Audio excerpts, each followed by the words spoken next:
Olá a todos, espero que esse estudo esteja a correr bem. Tenho aqui mais um conjunto de exercícios gratuitos para vos oferecer, do canal do Explique-se.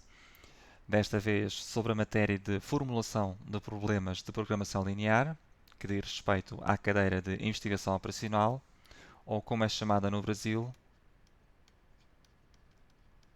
pesquisa operacional.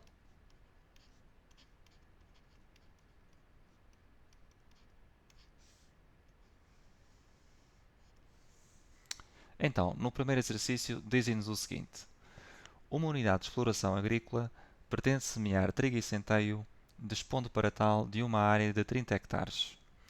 A produção destes cereais pressupõe a utilização intensiva de terra e mão de obra.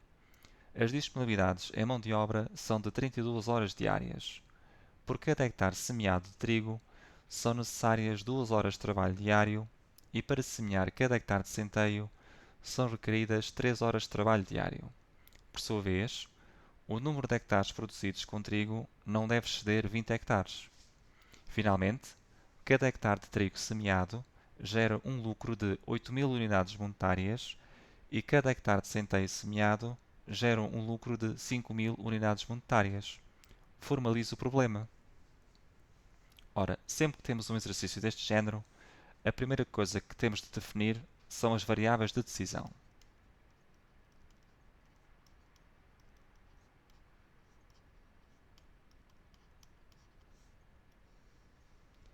E o que é que são as variáveis de decisão? São aquelas das quais depende o nosso objetivo para que o mesmo seja atingido. Ou, por outras palavras, são aquelas que vão influenciar o objetivo final que nós queremos atingir. Então, neste caso, se repararmos aqui nesta frase, temos aqui a palavra lucro, duas vezes até, ok? Então, neste problema, o objetivo que vamos ter é o de maximizar o lucro. Ora, temos aqui o valor do lucro unitário, neste caso por cada hectare de trigo e por cada hectare de centeio, o que significa que as variáveis de decisão vão ser as seguintes. x1 vai corresponder ao número de hectares de trigo semeados e x2 vai corresponder ao número de hectares de centeio semeados. O próximo passo da nossa resolução é definirmos a função objetivo e as restrições. Então, já sabemos que o objetivo aqui, neste exercício, é maximizar o lucro. O lucro aparece aqui como sendo a letra Z, ok?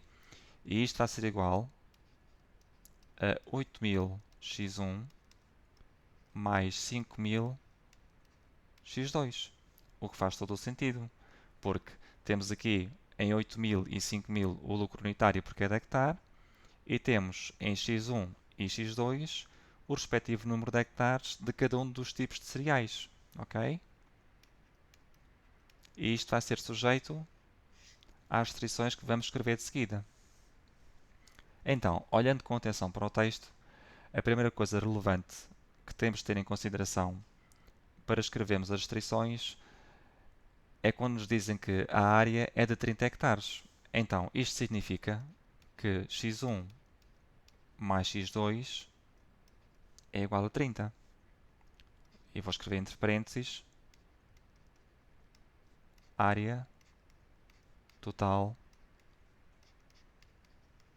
de cultivo.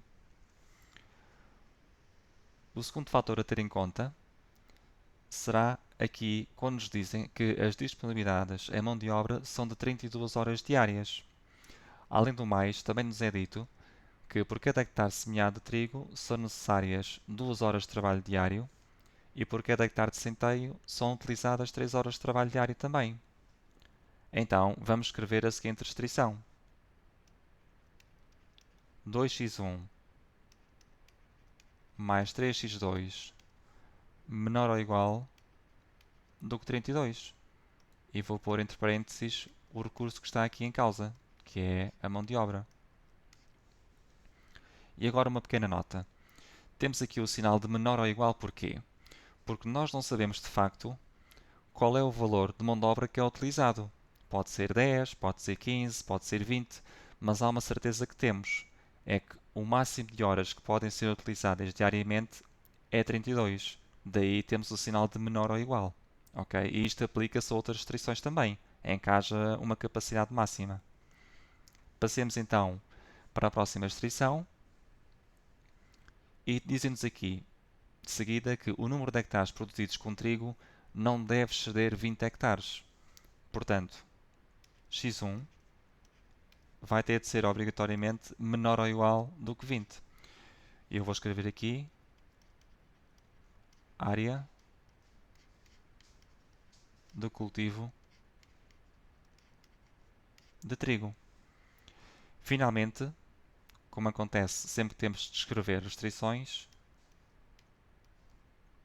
temos xj maior ou igual que 0, com j igual a 1 e 2, que neste caso é o número de variáveis de decisão que temos neste problema.